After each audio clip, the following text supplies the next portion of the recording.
Jackson in there to drop him for his 5th sack of the year. Well, so much for setting the tone of the drive offensively. Giving up a big sack that loses that kind of yardage, not a great start. On play action, Cousins. He's got time in the pocket. He's going to wind up and air it out. And they went for a big play through the air on 2nd down. Couldn't connect. Now it's 3rd. I know that interception was dropped, and it would have been their 3rd of the game, and I will guarantee you, in the huddle, on the bench, all the defensive guys have been talking about is, we've got this guy right where we want him. Who's going to get the next one? It almost becomes a challenge, and they missed a golden opportunity. So it's 3rd and long, and defensively, not a real surprise there in the dime. He's going to take another shot here.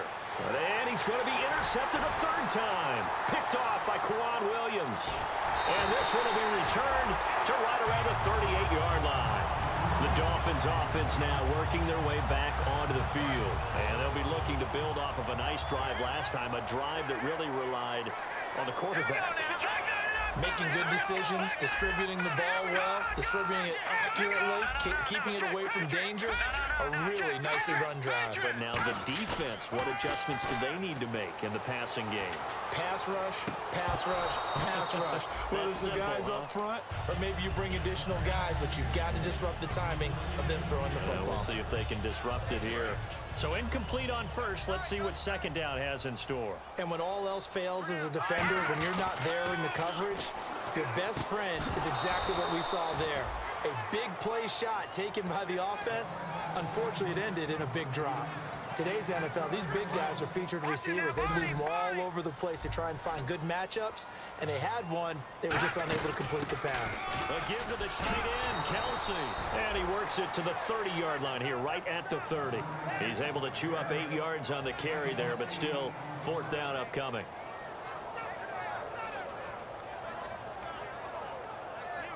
They'll try the field goal now with Graham Gano. This will be spotted at the 37, so it's a 47-yard attempt. Back now in Miami. It's Dolphin football. It's also Dolphin lead to begin quarter number 4. So on 4th down, out trots the kicker in a big spot here. This to make it a 2-score game. And he missed it. It's no good. And this score will stay right where it is. Well, this winds up an empty possession. Everything looked okay. He just never got the ball on target. And knowing him, he'll be disappointed with that effort.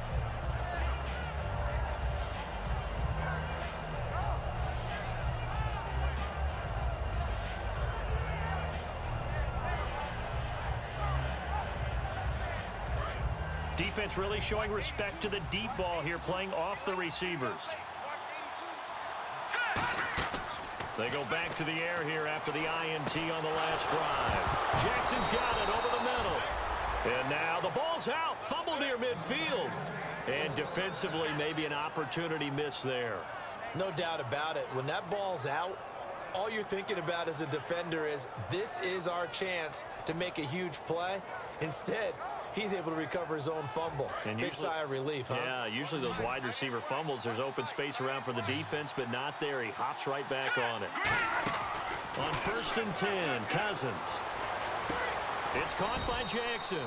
And he goes down, but not before getting this inside the 25. Well, even after all those interceptions, he's not deterred, still confident to go deep at work there. I think all the old rules about playing that position still apply.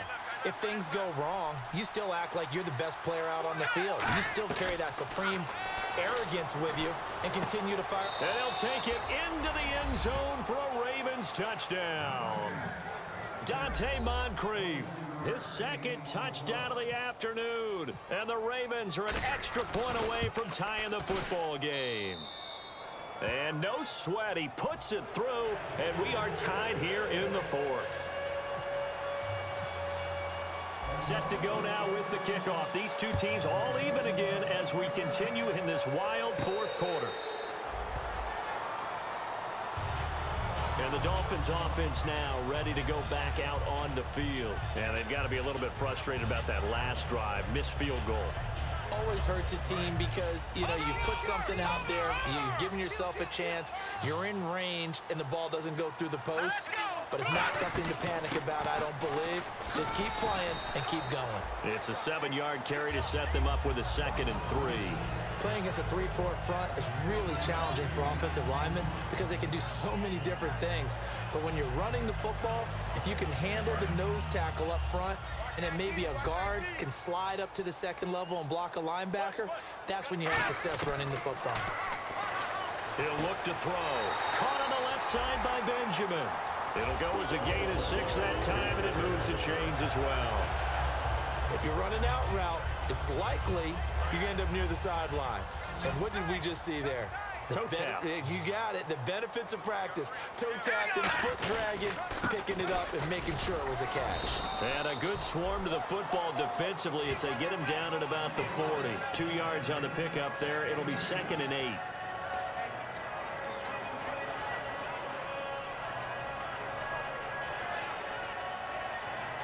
And they still need 8 yards for the first here on 2nd down. They're going to look to throw. Got a man, and he hits him in stride. And he'll be taken down, but not before getting this inside the 30. That goes for a gain of 31. There will always be a place for methodically marching the ball downfield. But when you can pick it up in big chunks and strike like that, have explosive plays, that's often the difference in winning and losing. Those types of plays that can knock a defense off balance, that'll drive a team towards a victory. And Brandon, every running back wants to use their speed in order to get out in front of things. Sometimes you just have to be patient, let blocks develop. On that play, that didn't happen. Surveying the field. And this is going to be intercepted. Picked off by Malcolm Jenkins. And they will take over at the 26-yard line. Here comes the Raven offense now, ready for another possession. And they were able to punch it in the end zone last time. They'll be looking to do that again here for the defense. Obviously, they'll be looking to stop them from punching it back in the end zone. It always is punch, counter punch, isn't it? And which team has the advantage? Well, let's just go back. Last time on offense, they rolled downfield, got into a good rhythm. You can see a little more bounce in and out of the huddle. You can see the sideline really get into the game. So defensively, you're thinking to yourself, how do we take that away from them? How do we get the advantage back? Let's see what they come up with. I think pressure is always the first way to go. You love pressure. I love it. Let's see if they dial it up this drive. That looked like a pretty good route combination there because you've got to find a way to clear the guy running the drag. Because when you do, you just put the ball on him and then let him run. Yeah, he's got some space.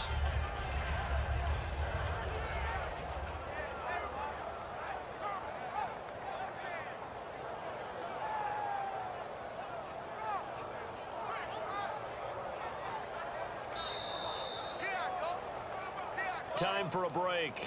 Back to wrap up the AFC Championship game after this.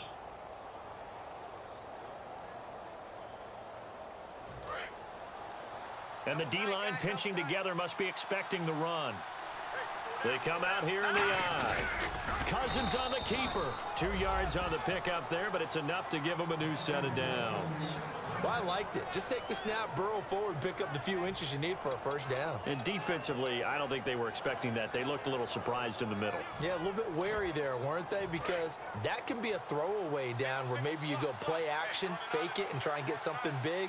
But instead he said, forget it. Let's just get a first down and start a new set.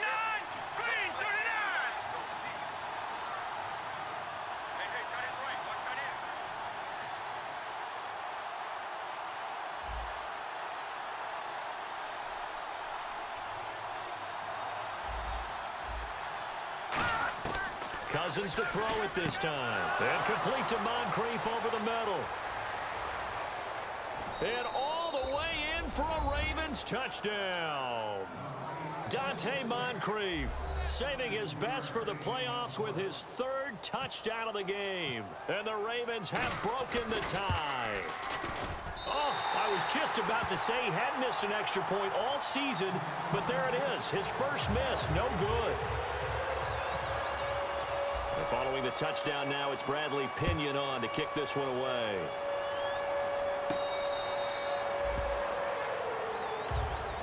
Out comes the Dolphin offense now as they get set to take over here. They're down here in a 1-score game, but the time, it's a factor, but it's not a huge factor right now, is it? It's really not, because this amount of time, gives them a chance to run their offense, to go through play sequences.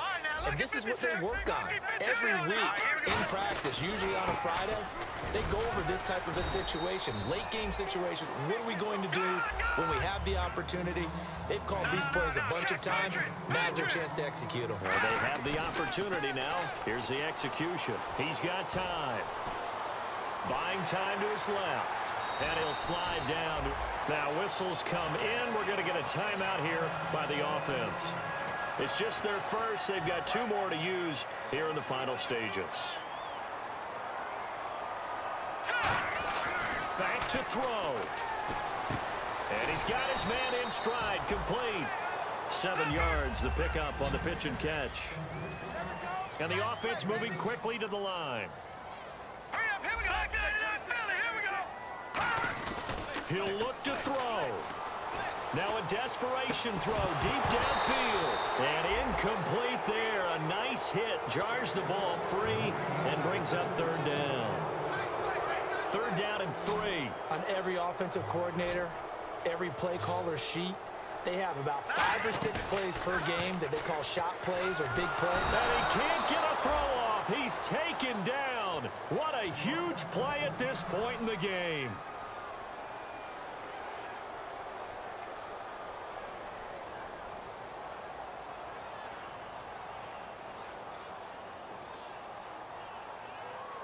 And it all rides on this one play, a trip to the Super Bowl in the balance here on 4th down.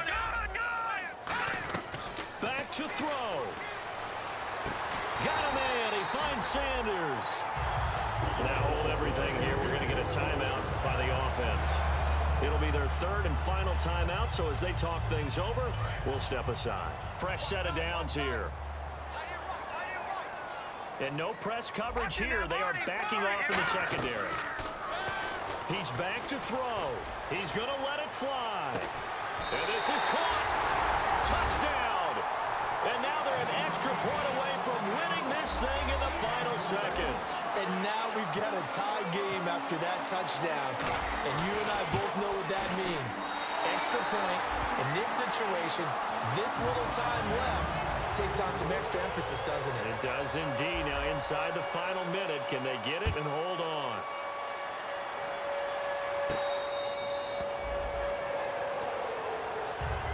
And the Ravens taking the field. So you're right there, but obviously the clock is not your friend. How do you handle this situation? You're thinking 2 plays. One, to get yourself in position for the second one, whether you're able to get into field goal range or you have to try another deep pass, another Hail Mary, but you're trying to get the first one. And, oh, a crusher there as it's intercepted. A great read, and it's picked off. And that one, oh, it's going to hurt big time. You're in the 2-minute drill trying to get your guys down the field, and it's looking like they're going to go up just short, as this is definitely not his best throw, and it'll wind up being intercepted.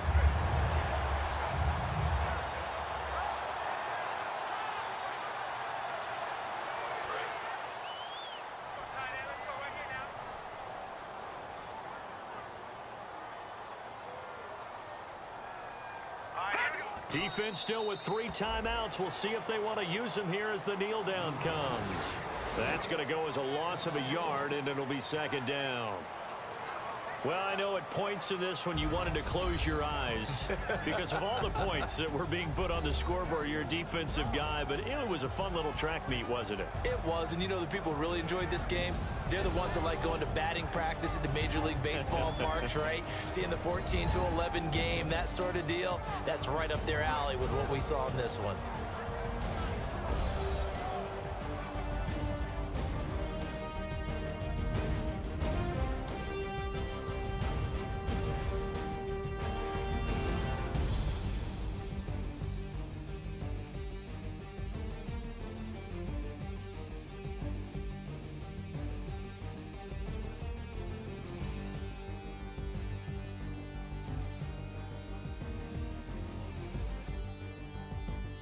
And that'll close the books on the conference championship. For Charles Davis, myself, Brandon Gaudin, and our entire crew, we'll talk to you in 2 weeks from the Super Bowl.